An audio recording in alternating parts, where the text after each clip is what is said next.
Tune in to Heel of the Ring podcast on the Sports Jedi Network channel. May the sports be with you.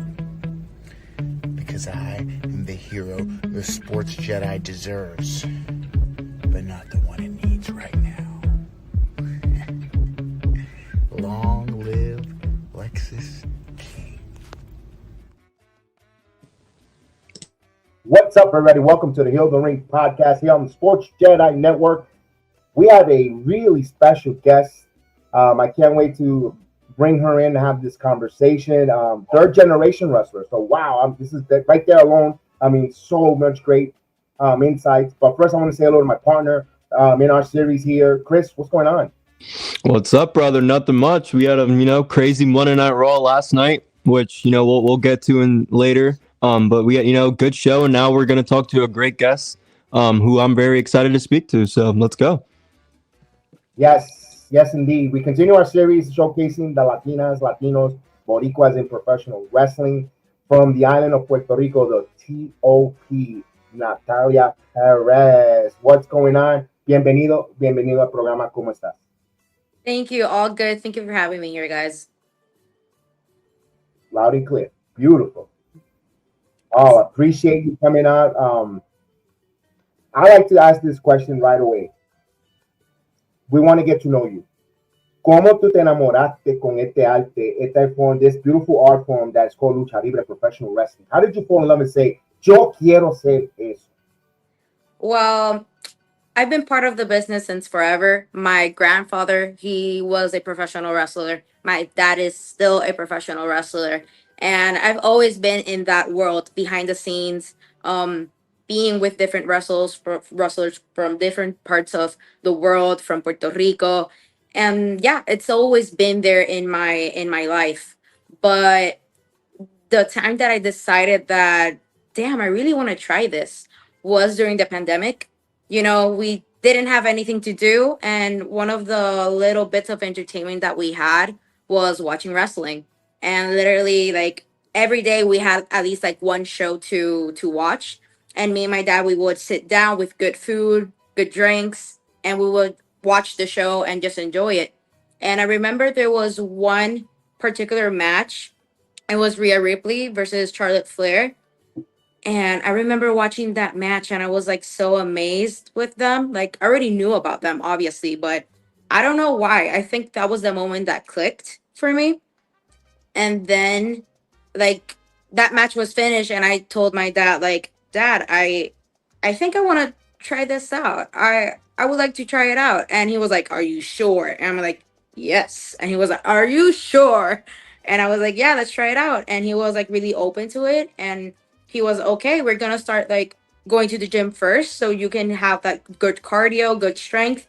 And then while we do that, we give you that ring training. And that's basically how I started. But what's funny is that when I was little, I would always like joke around with my family and say like, oh, Mom and Dad, you have to have a son for the family legacy to continue. And they would be like, nope, that's close. Like, it's just you and your sister. That's it. And I would say like, you know what? That I'm going to grow up and I'm going to be a wrestler. I'm going to continue the legacy. But it was always like jokes and games. But when I was like really little and when I was like a teenager, that faded. But look what life does, and now I'm here. Look at this. Look what life does, and that absolutely. Look at it, gold around her waist and on her arms. So, done a great job. I wanted to emphasize that. Beautiful job there, and we gotta love abuelos, because my grandfather got me into wrestling back in 1984, right before WrestleMania 1. Ever since then, that's my bond. That's my love poem when it comes to lucha libre and mi abuelo. From watching, hearing him talk about Chiqui Star, Carlos Colon, into wrestling and all that. The Dios tenga la gloria, thanks to my grandfather, always getting me into wrestling. And grandfathers does that. They open the doors. And you being a third generation wrestler, I'm inspiring. And my goodness, great job. What are the challenge there of the expectation? Does that get thrown a lot, or does that feel like a burden or a blessing, or a little bit of both? Honestly, it's a little bit of both. And I knew that that was going to be like part of my journey, like having that pressure maybe of like following my family's footsteps. And at first, it was a little bit nerve wracking. But then I realized that, you know what, I should appreciate my legacy and I should do like my own journey. I shouldn't let that bother me or that pressure get to me because I don't have to be or I don't have to do what they did. I can do my style, my things at my own pace. And yeah, I'm just like grateful for the journey that I'm like doing right now. And yeah, basically that I don't let that pressure get to me, but I do appreciate my legacy. Go ahead, Chris. When when you're sitting there and you're telling your family, yeah, I want to do this. This is something I want to do. How was your wrestling training easy? Like, for example, not easy, but like, did you go to a school? Did you have your father teach you? Like, was it easy getting the training like right away? Like, obviously your father, but did you like go to a school? Did you learn from somebody else, maybe a teacher, other students? How did your early days of wrestling training go? Honestly, it was like pretty quick the process because here in Puerto Rico we also have like a lot of wrestling schools. Oh, Like absolutely, at yeah. least at least like after the pandemic, like there were a lot of people who established different schools and have like really good education in that area. And my dad decided to contact Mike Mendoza. He's a Puerto Rican wrestler, and he also has a school called Espiritu Pro Wrestling Dojo. Right now, we're also functioning as a company. We do both. We're a Okay. dojo, and we're also a company. But yeah, basically, my dad like got in contact with him, and he opened the doors for me, and that was like my journey, my start over there in Espiritu Pro Wrestling, and it was pretty easy because he has the gym and the pro wrestling ring right in the same Right. area. So I Nice. could do both at the same time. Like when I was finished with my gym sessions, I would go to the ring with my dad or with Mike Mendoza and we would just like start training, taking those like first bumps. Because I was like starting in the business or like training, but Hmm. I was also in the university at that time. Okay. I started like taking like private sessions at first, so it was like easier for my time management. Right. And then in the summer was that I started with the classes, like official classes with Okay. everybody else. So when I started the basic classes with everybody else, I already was a little bit advanced in what So, they were teaching. because I'm happy you brought that up because that kind of led into my next question. When you're already, I mean, you have had wrestling in you since you were born. I mean, you were Mhm. meant to do this. What were obviously you had a lot of strengths, in the beginning of your wrestling training.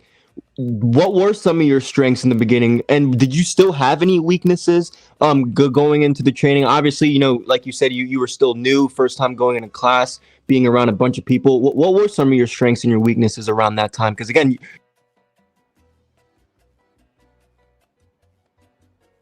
Chris, your microphone unplugged.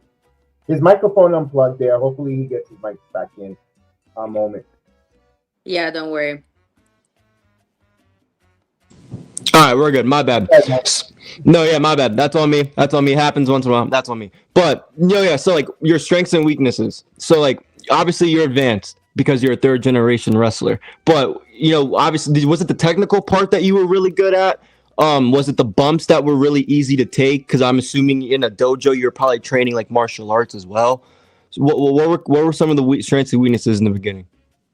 Well, when I was young, I wasn't an athlete. Like I did like swimming as a sport or maybe as to do something with my for my salud, como que para hacer ejercicio. Like I did swimming for that. Like a cardio. But yeah, exactly. But I never was an athlete.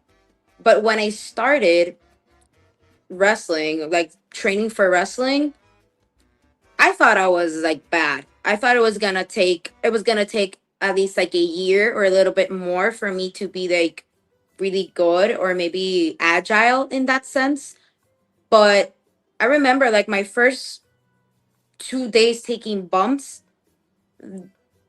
Mike Mendoza, my dad, and there was also another wrestler that was with us at the time, Samuel Olmo. And they were really impressed that I was like getting everything like really quick. So in their eyes or in their standards, I was quick. it was really easy for me to be taught and for me to learn. So I didn't expect that. I thought it was going to be really harder, or like I was going to take more time, but it was quick for me to get everything. It's not easy. Like, I don't want anybody to think that wrestling is easy. Like, it takes a lot of like heart, strength, tears. It's really, really hard. Like, you really want to do this, and you really have to be like really passionate to take and do like what we do out there. But at least for me, it was a little bit quicker, that process, and I was really impressed with myself. But obviously, every day we learn something. There's a lot of things that I have to work on, a lot of things that I'm already good at. But I think the key point here, no matter if you're agile or not, training. You have to train, and you have to be really disciplined. And no matter if you do have the natural talent or you don't, if you really have the passion and the discipline, you're going to be able to do amazing things. And I think that's one of the things that helps me a lot, that I'm like really disciplined in this sport. I kind of I almost feel like you have to be, like, especially Yeah. you're in this industry, a good thing, like it's a great thing. Like, obviously you have your father, your family members in the business who can guide you, who know what they're doing, who've seen it, been there, done that. And I think it's really important in this business. So I'm again learning. I feel like we see all the cool moves and stuff, but I feel like sometimes even like knowing and memorizing your basics, I feel like Yes. that's one of the biggest important things about it. No, definitely. I think that's like one of the most important things, because if you don't have the basics, then what do you have? Exactly. You know? Go I'm ahead. gonna ask this question. And, I know you're currently in a Espiritu dojo right now. Believe you had a match over the weekend, steel cage match, Cala de Acero. You're still the world champion, yes or no? Because I wanted to ask you your results on that match on Sunday. Sadly, I know that was a no. tough. Sadly, no. No. Serena But Sanchez is the new EPW Women's Champion. Yes. but you had a reign over 322 days, if I'm correct. 315. 315. That's nothing to sneeze about. Felicidades. Congratulations for that long Thank you. run. That means that the company sees something in you. You conducted yourself como una campeona. 300, Yes. 300 y pico y 15 días es nada fácil. ¿Cómo te preparaste mentalmente? Because physically, we just talked about cardio, the pumping. Was it the mental challenging tough? Fue difícil el entrenamiento mentalmente, porque you have to do promo. Tú tienes que ser ahora, tienes que hablar con media, aquí como nosotros, con media en Puerto Rico. I'm pretty sure you're on en Vocero or the other noticia, la prensa de Puerto Rico. How did that prepare you? Honestly, when I was young, I wasn't really good speaker. I've always like been like really shy and like really like with myself, but thanks to wrestling, I've been able like to be like more confident and to be able to speak publicly. And so doing like promos helped me a lot to be able to speak and to know like what's the goal and what am I doing. So like speaking to the media or speaking to people, doing in rings or doing promos, I think it just comes naturally. If you know what you're doing and if you know for what you're working, it's gonna be easy and it's gonna come like naturally. So yeah, but at first it was nerve wracking, but now it's just like, okay, I can do things like in one take, or I can do things like quickly. Like I know the theme, I know what we're gonna be talking about, so I don't need to rehearse anything. So it just comes naturally. Let me ask this follow up. Does that feel like that's your strength? Excuse me? Is that your strength now? Que tú puedes ahora, eso es lo que yo tengo. I'm proud to do right now. Eso me encanta, me fascina.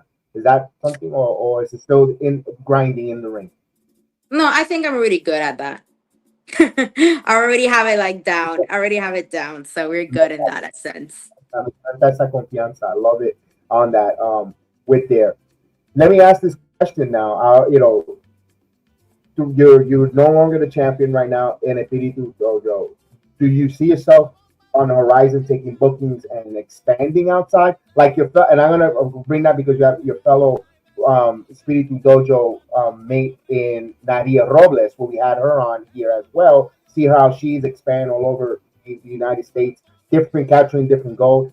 Is that something in the short term for you? Because I can see that. I can see that. If you conduct yourself with 315 days as a champion, I can see you doing that and conquering gold all over this nation. Yeah, well, at first when I started in the business, I've always told myself I'm gonna give myself a 2 year period to have Puerto Rico as my training ground and to cement my name in Puerto Rico. Like I wanted to do something in Puerto Rico first before like getting outside and like expanding myself. But during my time, like full time here in Puerto Rico, I've been able to go also to Colombia, to Dominican Republic, and also to the States. I've been to Massachusetts, to Philadelphia, and Florida. Those has been like my bases for now. Oh, and I've also recently been to Chicago. So yeah. But now that I feel confident, like I told myself, like once I feel confident in my in-ring work, in my aesthetic, and everything that has to do with Nathalya Pérez as a wrestler, I'm gonna expand, and yes, I'm gonna go like outside of Puerto Rico. And one of my goals is like once I go out of Puerto Rico, I don't want to leave like the wrestling here, because a lot of the times when Puerto Ricans like move out of Puerto Rico, they just stay like taking bookings in the States, and sometimes they don't come back after like 5, 6, 7 years. And I really, really want, like, if it's possible, I would love to be working in both. But yeah, definitely in my plans, expansion. Okay, you know what? I regret because I sold the card. I have a couple friends that were in that car when you were in Orlando. It's right around my corner, nearby my house. I regret. I live in Orlando, so when you wrestled Katalina Cruz afterwards, and I saw because I saw a mutual friend that I know on that wrestler on that card. I go, oh my god! When I reached out to you, I said I wish I would have went because I also been following Carolina from her journey in next gen and all that stuff, Mhm. I regret on that. But let me ask you a question. Thank you very much. How awesome is that to be in the ring with the FBI? You think Excuse me, I don't know if it's me, but it sounds a little bit hollow, like the mic. I don't know if it's me though. it could be my microphone. It's my I hear you microphone. more I got clearly there. yeah, it's my setting on my Okay. microphone. It's my microphone setting. I apologize on that one. No, don't When I worry. turn everything off, I turn everything off and I go right to speaker. So that's my setting.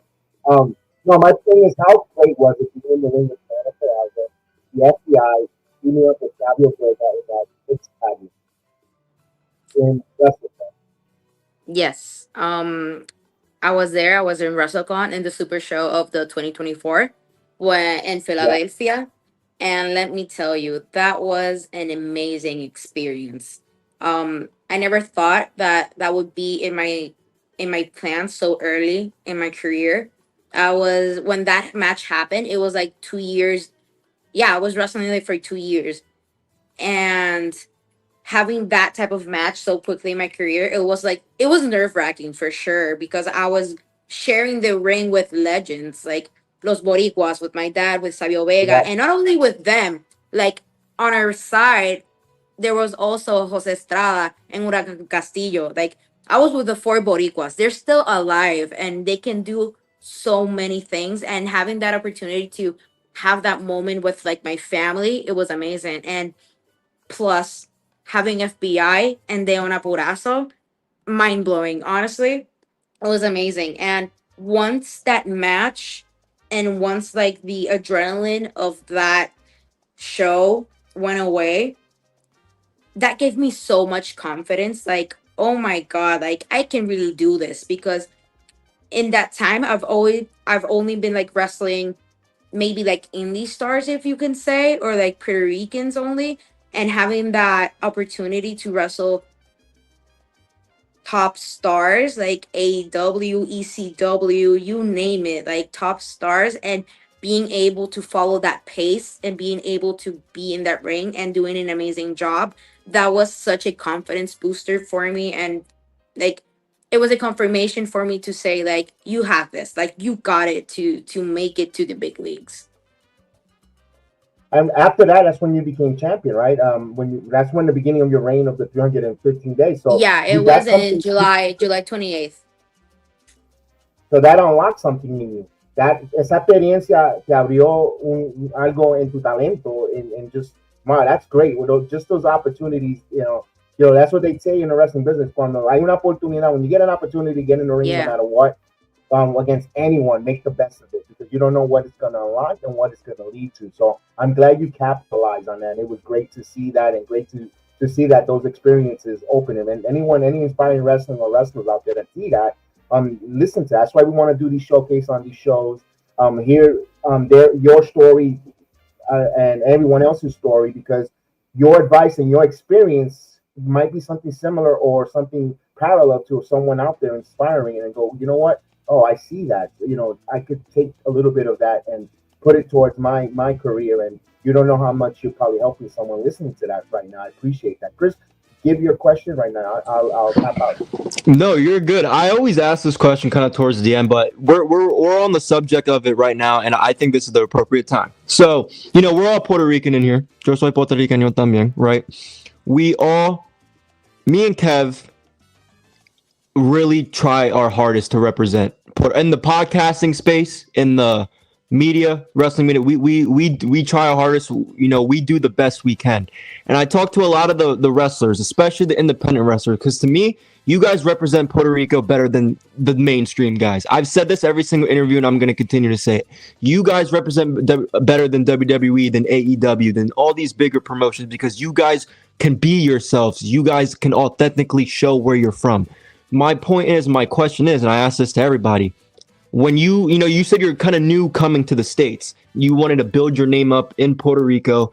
When you come to the States, how important is it for you to, still represent, have that flag on your waist or wherever you have it on your gear? You tell people where you're from. How important is the Puerto Rican representation in wrestling? Because to me and Kev know it's super popular down there. We know, and we know how the fans and the fan base are. But to me, like, when we saw the backlash that happened in 2023, that was the first time in really forever, if not a long time, you really had Puerto Rican representation on the big stage, on WWE. I mean, how important is that for you? Because again, you specifically, but everyone that we've interviewed, you guys do it better than anybody on the independent scene when it comes to representation. Mm-hmm. Honestly, it's an honor, like, being able to represent, like, Puerto Rico, like, my country.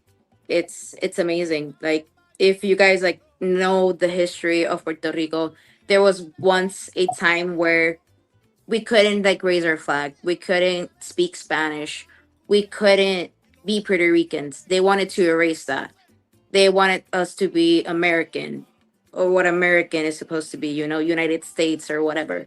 And being able to overcome that in our history, I think that's really important. And I think that's one of the reasons why we're so proud in representing Puerto Rico, because once we were oppressed, and we still are, but now we are not being able, like, people are not going to be able to silence us.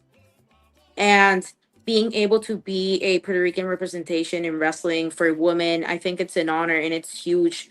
Like, seeing that there's, like, so many Puerto Ricans that have the talent to be able to represent Puerto Rico, I think that's amazing. And I think that's a point that in Puerto Rico, we're doing the things correctly, and we're doing the things that we're supposed to be doing to be able to be in those spaces. And if we are in those spaces, if we are in that top category, it means that we're doing the correct work.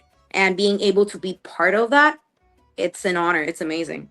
No, again, you guys do it really well in the independent scene. And I feel like it's important because, we just saw it with Puerto Rican Weekend that just happened this weekend. Mike Santana had his House of Glory show with the wrestling. Like, now, to me, it's getting more popular. So like when me and Kev, when we see you guys, like, that's why we want to talk to you. That's why we want to talk to you. So keep doing that because it means a lot. Now, before, when we were talking about, your matches, what are some of your favorite matches? Because you have quite a resume when it comes to opponents.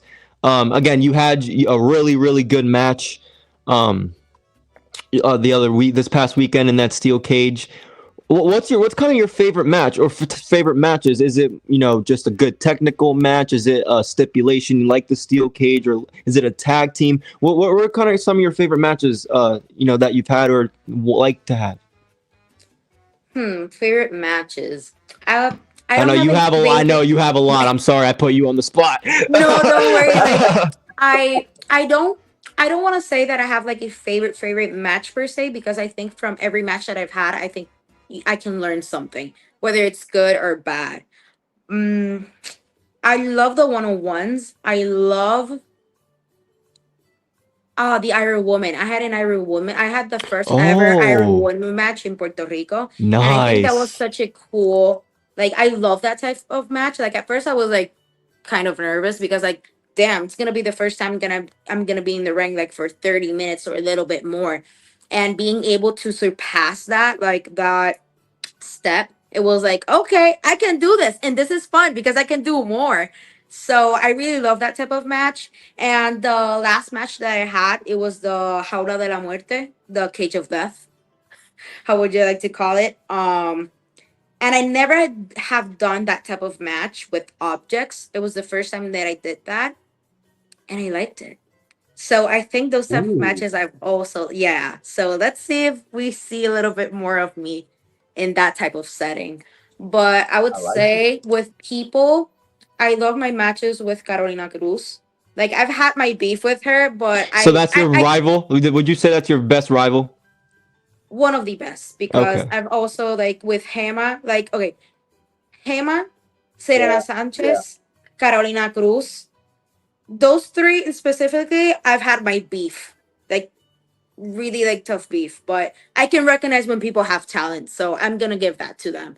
With other wrestlers that I've like wrestled, and I really love that, obviously Deona Purazo, Black Rose, and recently I also wrestled with Celsius. She's the She's a CMLO. CMLL Women's Champion, right? Yeah, Yeah. Yeah. yeah, I've also wrestled with her. Oh, So like, nice. Okay. Yeah, that's awesome. yes, yeah, I have a really good resume. Yeah, Yeah, yeah, yeah, I no, know. That's absolutely. why, again, that's why I'm sorry to put you on the spot like that because you have quite a resume. That's why, because you've worked, like you just worked with CMLL Women's Champion. You have matches with Deonna Purrazzo. I live in Hershey, Pennsylvania, so I actually got to see Savio. He's the Three Legacies champion right now, right, just right up the Yes, I street. saw that. I saw that That's right down recently. the street from where I live. So I get to see him with the championship in my area and a couple more shows, which is awesome because again, I'll be there with the flag, representing. But Nice. so yeah, that's why I'll throw it to you, Kev. But I had to know that because you have such a great resume, and it's not going to be easy to probably choose your favorite. But you said like you felt more comfortable in the death whatever, like the steel cage. You looked comfortable. That looked like your natural habitat too. So I also Right? hope we see. Yeah, no, it looked like you were really comfortable and like you like that. No, like look how like come on. Like that looks like your natural habitat. So I'm excited. I hope we see more of that in the future, Kev. That's a good picture, dude. I know. Shout out to C Fuentes. She's such a good photographer here in Puerto Rico. Like, Nice. she's amazing. Awesome. There you go. Shout out to Sequences. I took that picture from your post on there, and I said I have to use it on the program because people gotta see it. And I'm glad you set me up there and insist on you there to bring that up there. Um, Let me ask this question to this day right now. What is the most daring move you ever tried, or is there one that you want to try but you haven't executed yet? Ooh, a TLC. I would love to do a TLC match. Y qué llave or qué moves, what move would you like to try that you're like, man, I haven't tried? Is it a Canadian destroyer? Have you done a Canadian destroyer? Or I know you're No, the I king of would the love cover. to try that one out. And also the Queen Suplex. I think I'm gonna also like try to practice that so I can like put it in my grip in my move set. All right, because I know you do the backstabber. I know you that's one of your finishers and all. Is that a homage to Carlito, or is just something that you just say just gonna break someone's back? It was more because of Mercedes Monet, where she was like Sasha Mercedes Banks. Monet. Yeah, Yes. she's like one of the wrestlers that I've always like studied. She's like really good. And one of the moves that I really liked was the backstabber, and also Carlitos does it. So I was like, okay, this is cool. Like two, like I got a great like woman's wrestler that I look up to, and that's like a cool move from her, and also like a good Puerto Rican representation that we've seen, and like take that also like that move from him, and like put it in my move set. I think that's like really cool, and I love that move. It's one of my favorites, honestly. Right. And I want to piggyback off of what Chris was saying about the representation. That it's okay now to say, like Carlito used to be from the Caribbean Islands. Now it's okay to say you're from Puerto Rico. But it took until an idiot by the name of Logan Paul to say he's from Dorado, Puerto Rico. No, no, no.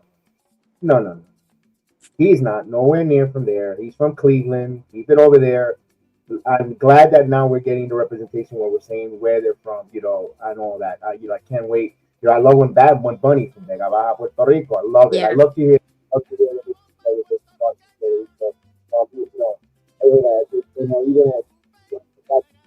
even the black guy, screaming like the family. Absolutely, so that's just I like to see that there. That's a great talented. Know, and the combo of the two my next question was going to ask this here. Yo voy a darte una gira. When I'm doing book you on the tour. Cualquier país, cualquier parte de este mundo. See, where would you like to go next? Would it be if I say you want a 6-week tour in Japan, England, Australia, or the States? I got your ticket. ¿Dónde te vamos a enviar? Japan. Japan. Like honestly, like wherever I receive an opportunity or where I can open the door, I'm gonna be grateful and I'm gonna take that opportunity no matter where it is. But my goal, like I have to do it like in my life, in my professional wrestling career, I have to do something in Japan. A tour. I would love that because my dad has told me so many stories when it was his time when he was over there.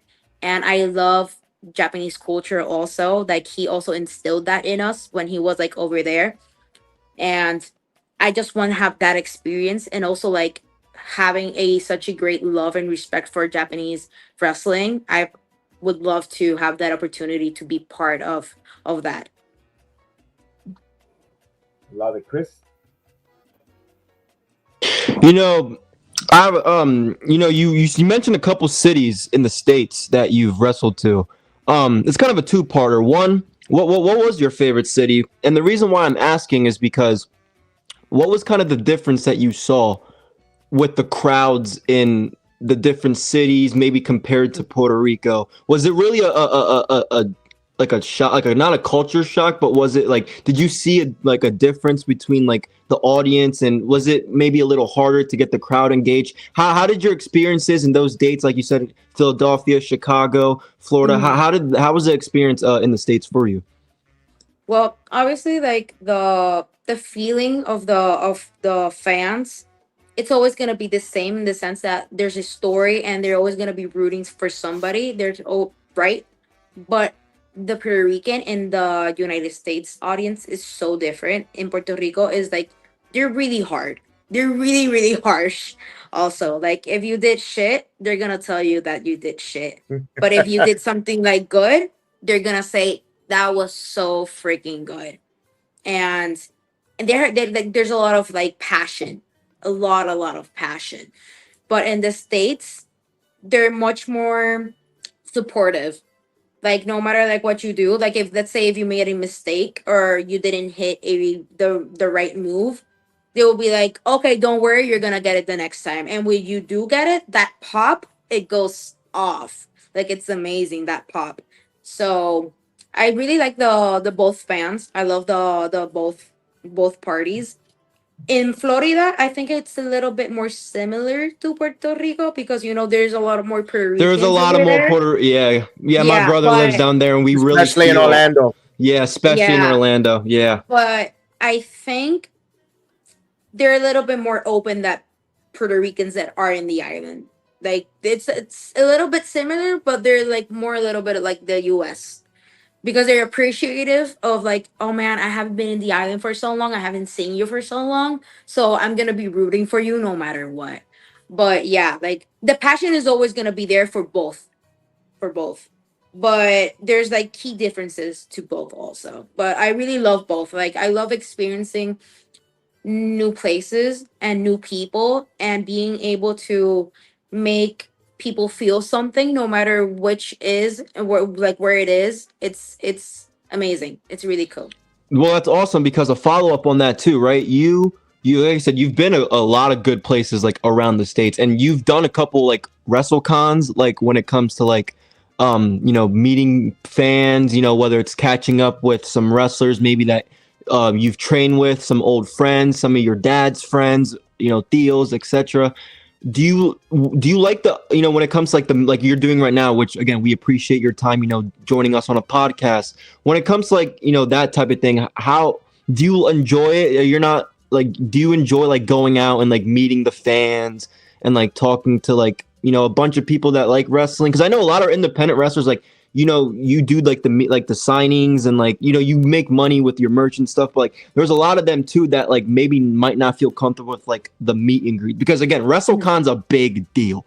Like Yes. it's a big deal. So like even congratulations on all that stuff too. How are those experiences with the media, with the outside of the ring part of the business? Are you comfortable with that? Are you still getting used to it? How's that type of Well, part been? now I'm much more comfortable because I know who I am. I'm much more confident in my work and like who Nathalya Pérez is per se. So having that opportunity to be able to share with the fans, with coworkers, with other wrestlers, with the media, it's pretty fun. At first, sometimes it's like, oh, do I really want to do it? But once I'm like doing it, it's like, okay, I'm really glad that I'm here and I'm doing this. Like it's worth it, not only because I'm exposing my brand, my work, but also having this types of conversations. I think it's pretty good to like people to know me, so to for me to know people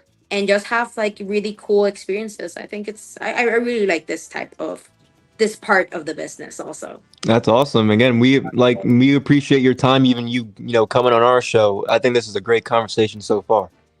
Thank you guys for having me here and giving me the opportunity. It's Oh been yeah, I've been having really good times, so thank you. Appreciate it. Oh man, awesome. We we are. appreciate that. Let me ask this question: do you like to work as a baby face or a heel, and why? mm, I don't care like for anything. Like I know I can do both. Like the job. Like it. Like yeah, I can do whatever. Like depending on who I'm wrestling, there's certain type of feelings towards people. I So love that attitude. I love that yeah. look she gave it too. She gave that attitude. Yeah, I love it. Fire. Yeah, so but I know I can do both. I mostly have worked as a baby face, but I know I have the attitude to beat people up and like not giving a fuck or anything like that. Love it. But anything that like the people give me, I'm gonna do it. Okay, so let me ask this. Let's say cuando tú has ido a diferentes partes de los Estados Unidos, right? Okay, let's be honest, there's a little bit of a stereotype that we're trying to break, and we're trying to emphasize to support women's wrestling. Sometimes when there's women's wrestling, people tend to, with their own physical, with their attitude, bathroom break, or they're not invested.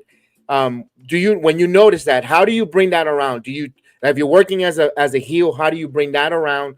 Have the crowd invested back and go like, yo, MFer, wake up. You're watching me, get off the phone, or where you going? Or as a baby face, what do you do? What are the challenges to try to get the audience back into your favor? Honestly, because there already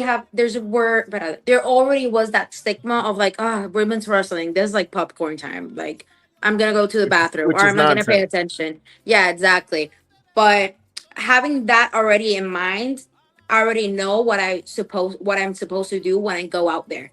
So Okay. what quickly, like the first few seconds, I'm always gonna have people's attention because I know that my work is that good, and I'm gonna Love it. do and not only like the in the beginning of the match, but like during like the whole match, you're always gonna be entertained because this is maybe I may sound a little bit like too confident, but it's the truth. Like I do a really good work and I have a really good move sets.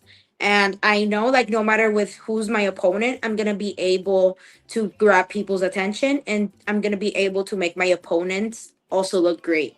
Like I'm such a good worker, man. Like honestly, like no matter like who I'm gonna be wrestling, people are always gonna be paying attention to what we're doing in the ring. And at least like for now, like thank the universe for that. Like all my matches, I've always had people's attention. So if I've always had people's attention, it means that I'm doing the right work.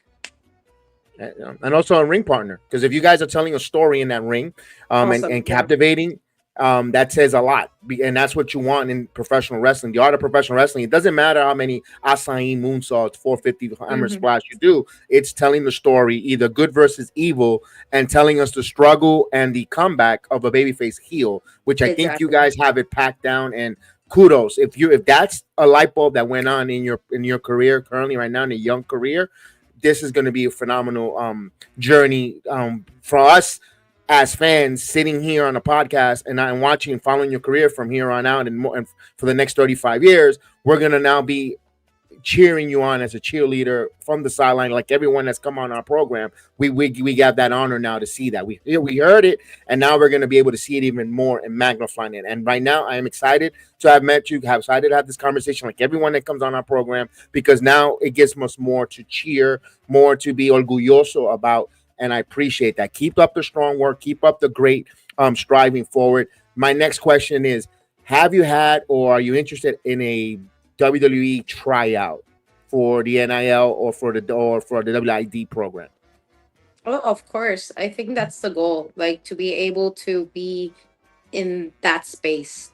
But not only like WWE, like if AEW also, like if I Yes. have opportunity over there or in New Japan or in Stardom or in CMLL, like no matter where's the company, the point is to be at the top.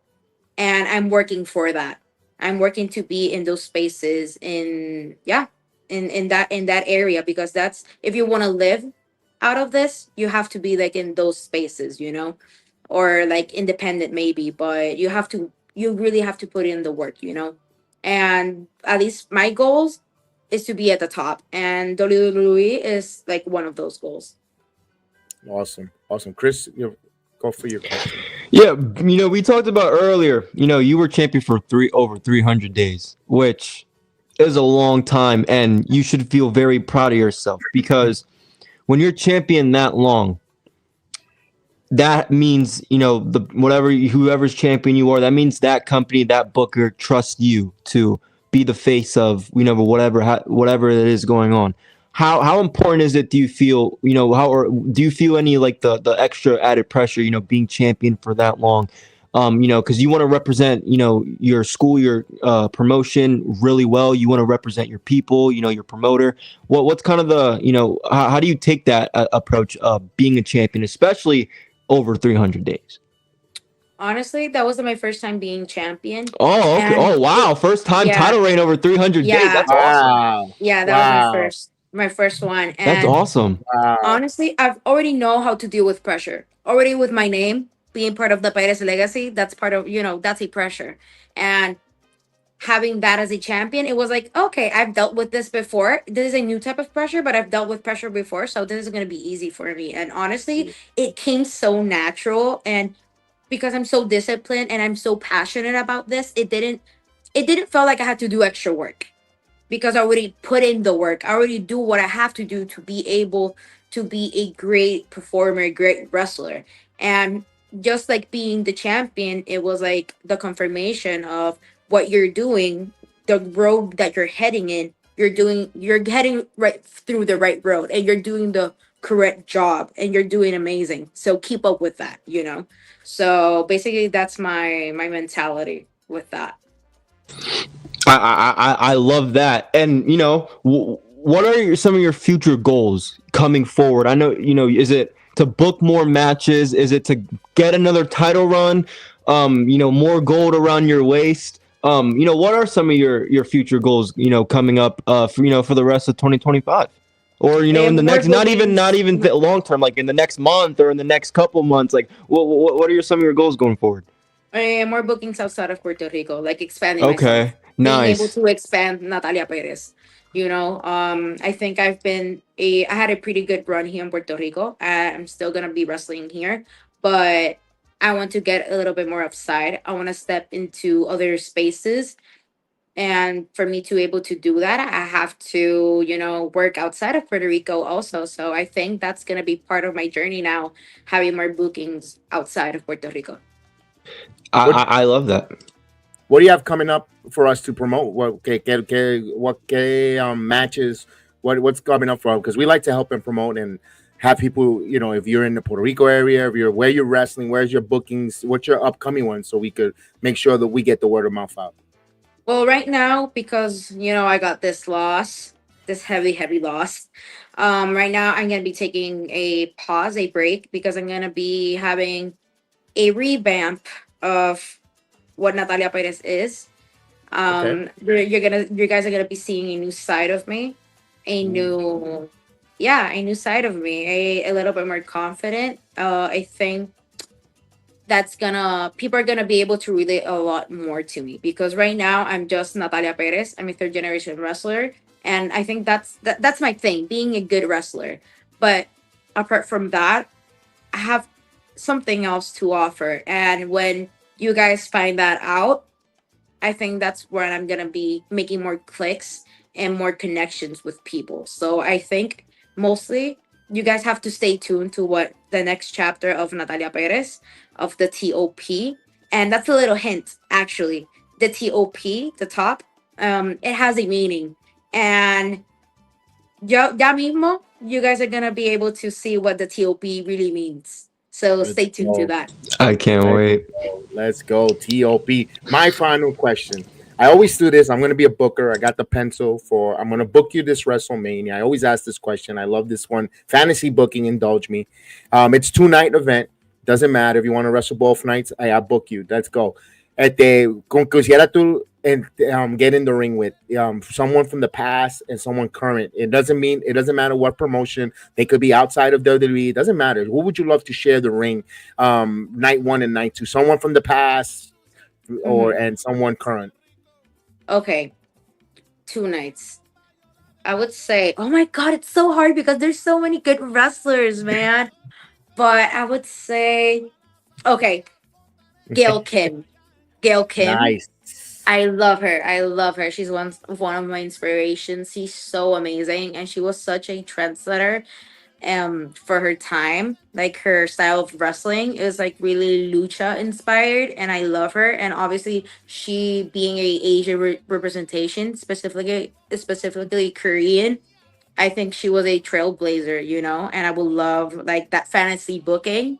There'll be night 1, well, Gil Kim, and the next one would be, oh my God, you know what? I'm gonna throw this a 3-way. The more the merrier. That's Mercedes cool. Monet and Io Sky. I like that. Like, like those two that. also, like, I love them. They're so great. Like, obviously there's so many women now that have so many talent and they're disciplined, and it's like so hard to choose, but at least like those 3 would be like my fantasy bookings. I thought you were gonna say Rhea and Charlotte, since they got you into the wrestling. I was like, maybe she's gonna say Nia and Charlotte, but I like that because you're picking female wrestlers that you ladies will match up perfectly in the ring. Aesthetic wise, the high and it looked great job there, because I think if that was to happen, it would be a banger of a match. And Gail Kim as well. Gail Kim is very underrated, extremely underrated in Yes, professional man. wrestling. Very underrated. Her work in Yes. TNA, because everybody remembers the quick rise to the top and unhappiness in WWE, but I think she really cut her bones and really made her name as a Hall of Fame career in TNA, not wrestling with Awesome Kong. Yeah. Yeah. Yes.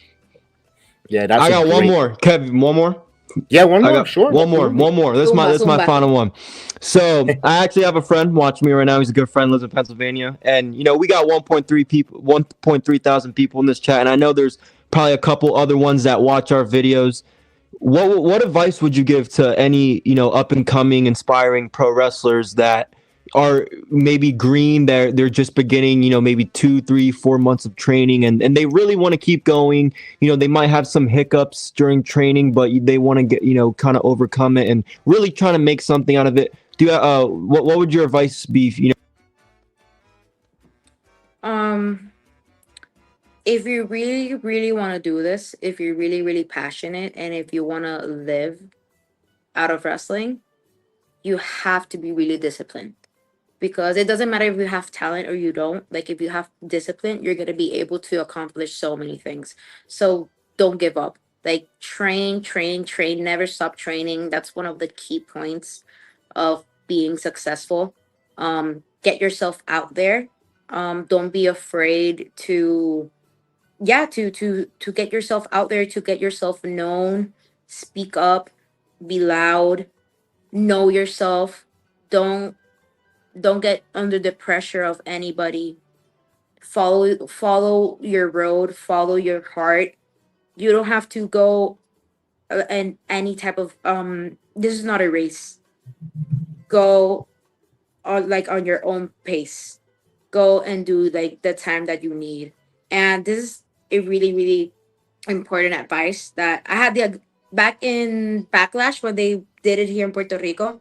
I had the opportunity Were to you be there? one of the extras Oh, in. nice, Yeah, I had the nice. opportunity. Yes, and we had the chance to sit down with William Rico, and he was like really nice. And one of the things that always like sticks to me, and I think there's the best advice that I also like can like pay forward, is that it doesn't matter if you want to be a weekend wrestler or a international wrestler. Like, if you just want to do this for the weekends, that's all right, because that makes you happy. That's amazing, because this business, if you really decide to get out there and be like at the top, it's a really, really hard business. It's with a lot of sacrifice, a lot of time of not being with family, with friends, holidays. It's a business that you have to give your all to it. And if you're not going to if you don't want to do that, it's okay. The point of this is that you're happy, you're disciplined, and you're doing the right thing. So basically that'll be my, it's a little bit long of advice, Beautiful. but that's my advice. Oh, No, that's a great advice too. no, that's great because again, we have just a little over 1,000 people, and there's a couple people of our friends. I have a couple friends that watch the show. When we interview these wrestlers, they really want to hear, some of that, motivation from people that we're talking to who are in it, who are doing it, who are killing it. So again, I appreciate your time. I appreciate all your answers. I appreciate you coming on. This was a great conversation. And, when you do more down the line, Kev, I can't wait to talk to her again. Thank you, Yes, yeah, guys. definitely. Hopefully, yes. When we get that unveiling of the TOP, the new Nathalya Pérez, we want you to come on when you have a chance and talk to us and let us know how that gave birth. When it happens, or after it gets rebranded and we get all shocked because our jaws are going to drop. I want to be. Hopefully, we get the privilege to have you back on and we'll talk about that. Your vision, your thoughts, and how that came through. Hopefully, we get that. Again, te doy muchas gracias. Es un honor tenerte en nuestro programa. Aprecio tu tiempo. Me encanta tu historia, your journey, your story. I loved it. It's inspiring to how you deal with all the different aspects, because it's easy to fall under the trap. Well, I'm here because my grandfather had opened the door, and I see that you love this business. You're married to this business. You're eating, breathing, intaking this business, and it has to be celebrated. Let us give you those flowers. Let us continue to say, what a pleasure, what a orgullo. Not just Boricua, but orgullo as a femenina, as a wrestler, female wrestler. Great job. The sky's the limit. You always have the door open here. This is hopefully a beginning of a great, wonderful friendship from our podcast to you. We're here to get you over any way we can. Please, guys, check out the description is in the video. Follow her. Merchandise, please, a t-shirt. You don't know how much it goes a long way to buy just a t-shirt. with her merch. It gets her out there. It also shows you appreciate. You also want to follow her. You want to really cheer her. Put your wallet where your mouth is. Go out there and buy a shirt. If you see her in any of these shows, look, WWE is expensive right now. Everyone's complaining about TKO, the prices, all this stuff. Local independent wrestling, simple. If you're in Puerto Rico, go check it out. That's one of my bucket dreams. I've been saying I want to go to Puerto Rico to watch professional wrestling. Doesn't matter what level it is. I need to make it happen, dude. Yeah, I need to make it happen. That's always the goal. I was this close. If I didn't have stuff going on during Backlash, I might have done it. But that is also a goal of mine, to watch Puerto Rico or wrestling in Puerto Rico. Yes, doesn't have to be WWE. I gotta go. No, see something. Just something Puerto Rico. I want to experience that crowd, bro. Yeah. I need to, and I expect, like, because I'm not born in Puerto Rico. I'm just Puerto Rican born in America. So like, I don't know how like the crowd is there. So like, I need to be seeing that on TV. That motivated me more to even. I don't care what show it is, but every single show looks like it's a big show. So yes, it is. And there's something here in Puerto Rico that we have like nobody else. Like every time there's like somebody's like throwing punches, is the hua. Yes, it's the hua. And having like that feeling of hearing everybody saying that, it's man. Because you heard Carlito was in there throwing those punches. That's all you heard. And yes. Look, my grandfather, when he used to watch wrestling, he would go, he used to just talk some kind of Donald Duck language, but when the punches, and with that, I could, whenever you hit a thwa in Puerto Rico, I know that was born in Puerto Rico because he just got me. I'm like, yeah, every time I hear that and I see that, I'm like, I think of my grandfather, which is a great thing. But again, once again, please follow, hit subscribe, not just our platform. It's going to go on audio platform as well, but also Miss Perez, check her out. Don't be creepy in her DMs, please. Make sure respectful. Just follow. Please be nice. Just follow. Give your comments on the video. Comment in the video before. Normally we get our comments afterwards. For some reason, the chat is a little. I don't know if they're shy. They like to be They like to be spectators, not participants. But I'm not gonna argue. You guys are watching the views. We appreciate everyone joining us. Again, muchas gracias. We're gonna run the outro. We appreciate us. Remember, don't let life pin you. Always kick out, get yourself over, and may the sports be with you. Nuestra gente, gracias, buenas noches, que Dios lo bendiga. We'll see you next time.